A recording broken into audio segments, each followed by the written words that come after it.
Hook. Every sprinter who has ever fallen apart at 80 meters blames their fitness, their lungs, their conditioning. But here's the real problem. It's not a fitness issue. It's an energy system issue, and those require completely different training. Most athletes who train for the 100 meters have no idea what speed endurance actually is. They think it means running more. It doesn't. Done wrong, excessive conditioning work actively destroys your top-end speed.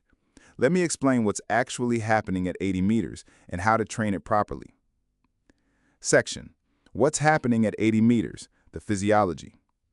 The 100 meters takes roughly 10 to 11 seconds at the collegiate level.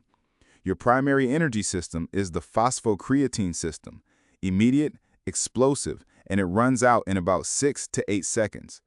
That's the problem. You run your first 60 to 70 meters primarily on phosphocreatine. By the time you hit 75 to 80 meters, that system is depleted. Your body transitions to glycolytic energy production, the lactic acid pathway, which is slower and generates hydrogen ions that interfere with muscular contraction.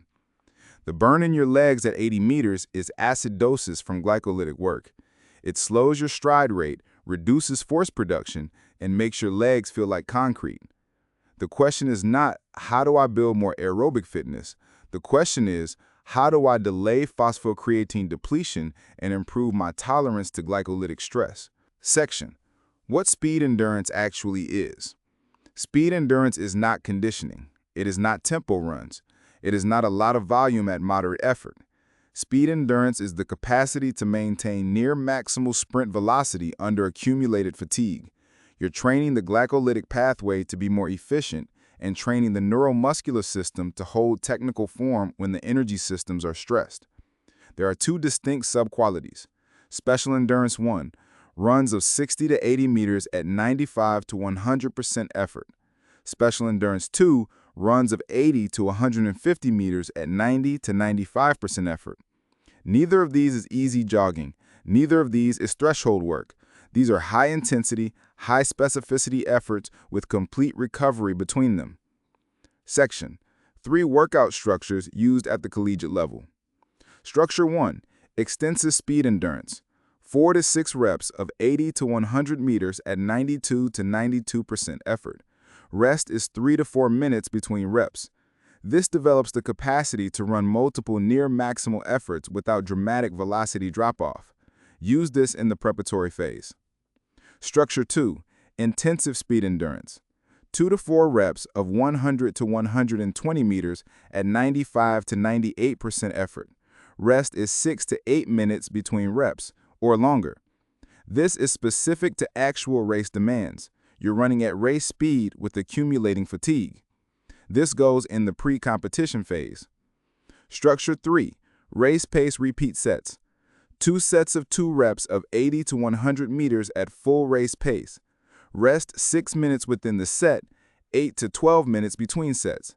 This simulates the energetic demands of racing itself. This goes in the competitive phase only, not year-round. How to program without destroying recovery. Speed endurance is high CNS demand. It competes directly with your sprint speed sessions for recovery resources. If you do intensive speed endurance the day before a speed session, your speed session will be garbage. Rule: no intensive speed endurance within 48 hours of a high-velocity session, ideally 72 hours. In a standard weekly microcycle, day 1 is acceleration or max velocity work. Day 2 is extensive tempo. Day 3 is off or light mobility. Day 4 is speed endurance. Day 5 is tempo or light technical work. That gives a full 72 hours between speed endurance and your next quality session. Volume increases gradually through phases. In the preparatory phase, 6 reps of 80 meters at 90%.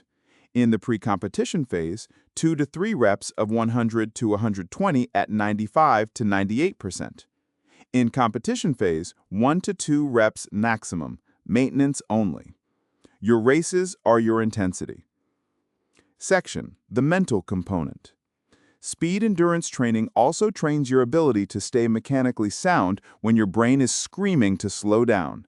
At 80 meters, most deceleration is partially voluntary. Your brain perceives the pain and backs off without a conscious decision. Speed endurance training teaches you to override that response. You learn what it feels like to be at 85% phosphocreatine capacity and keep driving your arms and keep your hips up. You cannot learn that in a race alone. You have to train it. Outro. The 80-meter wall is not a mystery. It's phosphocreatine depletion and glycolytic stress. The fix is not more conditioning. It's specific, high-intensity speed endurance work built into a periodized program. Know the energy system, train it. Stop fading at 80. Subscribe if you want more of this. Speed is built, not born.